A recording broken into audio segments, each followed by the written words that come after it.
Hello friends, now we are going to study load flow study and power flow calculation.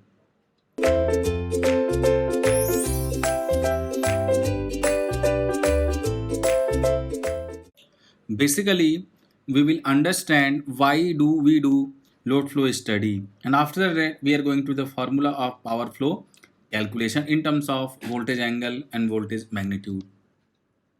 So we have been given two bus, and if we want to calculate the power received here and power sent from here, if you want to calculate, this is PS, let us assume this is QS and this is PR and QR, and if we want to calculate these values, so we must need information regarding voltage magnitude of this Vs. If we want to calculate these values, then we must need voltage magnitude as well as voltage angle of both the buses.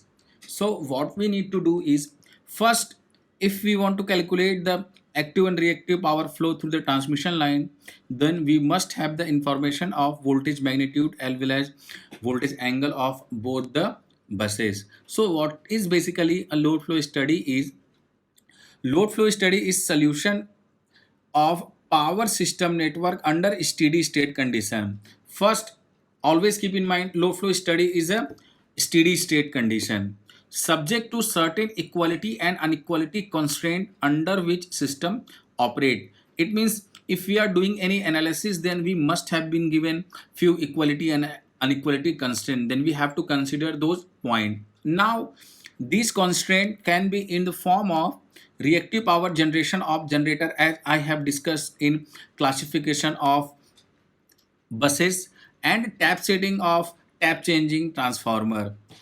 And the next point is, load flow studies are performed basically to calculate the voltage magnitude and phase angle at the bus, and also active power and reactive power flow into the system. So we understand that load flow solution is the solution of power system network under steady state condition in which we find out the voltage magnitude as well as the voltage angle when we have been given few equality and inequality constraint. This constraint can be in the form of reactive power generation or tap changing of the transformer. So here we have few information how we study load flow studies. Now we are going to calculate the power flow.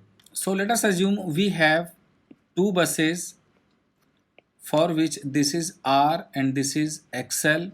So this is R plus J into XL. This is VI at the angle of del I, and this is VJ at the angle of del of J. And if we want to calculate the power injection Pi and Qi, then how we are calculating? See carefully.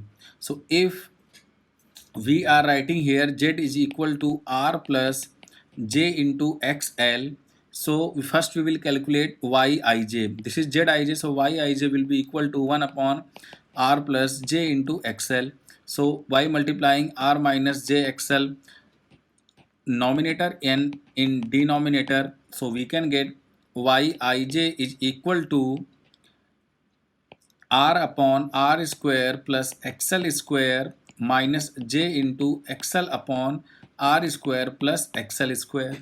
But we do not keep in matrix Yij. What we keep in capital Yij. So Yij will be minus of R upon R square plus XL square plus J into XL upon R square plus XL square, and we know that Yij is equal to minus of small yij, so I have multiplied with minus in terms of Yij. So we calculated Yij. Now we can write Yij is equal to mod of Yij. The angle, we know that this will be in second coordinate. So second coordinate means it will be between the 90 and 180 degrees. So let us assume we have the angle of theta. So Yij we calculated, that is mod of yij at the angle of theta into ij.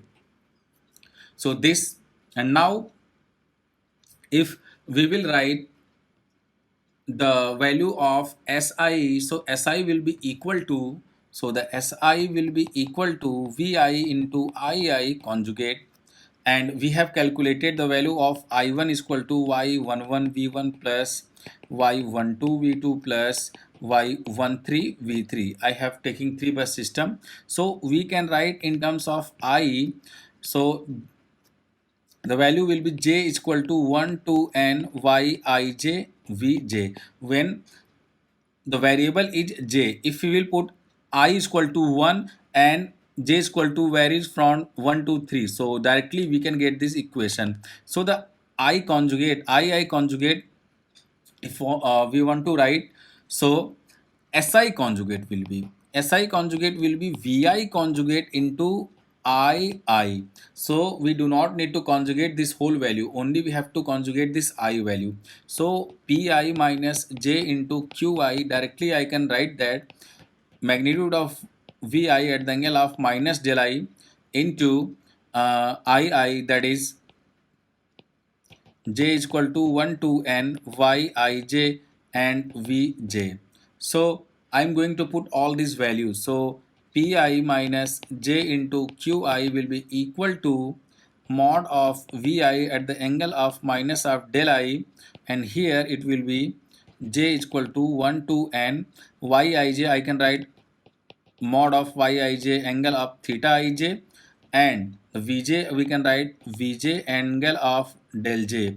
So this will become the pi minus j into qi. So now we can write directly p minus j qi is equal to, listen guys, the variable is j, the variable is not I, so we can put I inside this summation. So we can write j is equal to 1 to n vi yij vj at the angle of, if you are taking comma minus, so this will be del I minus del j minus theta ij. So this will become the angle. And now what we are going to do, we have magnitudes as well as angle, so directly we can write pi is equal to the real part of this whole. So we can write j is equal to 1 to n vi yij vj. Cos of minus theta will be equal to cos theta, so we can write cos of del I minus del j minus theta ij. And why comparing the imaginary term with j minus qi, we can see from here that, so minus qi will be equal to sine of minus, so minus will be outside, so minus j is equal to 1 to n vi yij and vj sine of del I minus del j minus theta ij.